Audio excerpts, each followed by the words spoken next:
నేను కాంగ్రెస్ పార్టీలో youth Congress general సెక్రటరీగా ఉన్నాను. నీకు దమ్ముంటే సవాల్ విసురుతున్నా వెల్చరా నాగేందర్, కాంగ్రెస్ పార్టీలో యూత్ కాంగ్రెస్ లో ఉంటుంటేనే నీకు సవాల్ విసురుతున్నా.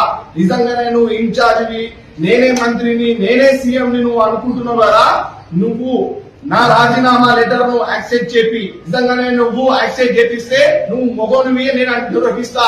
నువ్వు మొగోనివి కాదు, నువ్వు ఆడదానికన్నా అభిమానం. ఎవరు చెప్తే వాళ్ళ మాటలు వింటావు. ఈ కరీంనగర్ లో నీది ఎక్కడ కూడా నీ మాట ఎవరు వింటలేరు.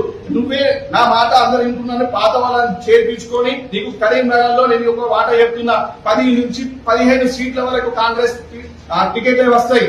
ఎక్కడ కూడా కాంగ్రెస్ కి వచ్చే అవకాశాలు లేవు. ఆ కాంగ్రెస్ పార్టీకి కార్యకర్తలకు టికెట్లు ఇవ్వకుండా, గెలిచే టికెట్లు ఇవ్వకుండా ఈ రోజు నువ్వు గెలవని టికెట్లు ఇచ్చుకుంటా, నేను గెలిపించుకుంటా అంటున్నావు. ఏ విధంగా గెలిపించుకుంటావా నువ్వు? మేము కూడా చూస్తాం కదా ఏ విధంగా గెలిపించుకుంటావో.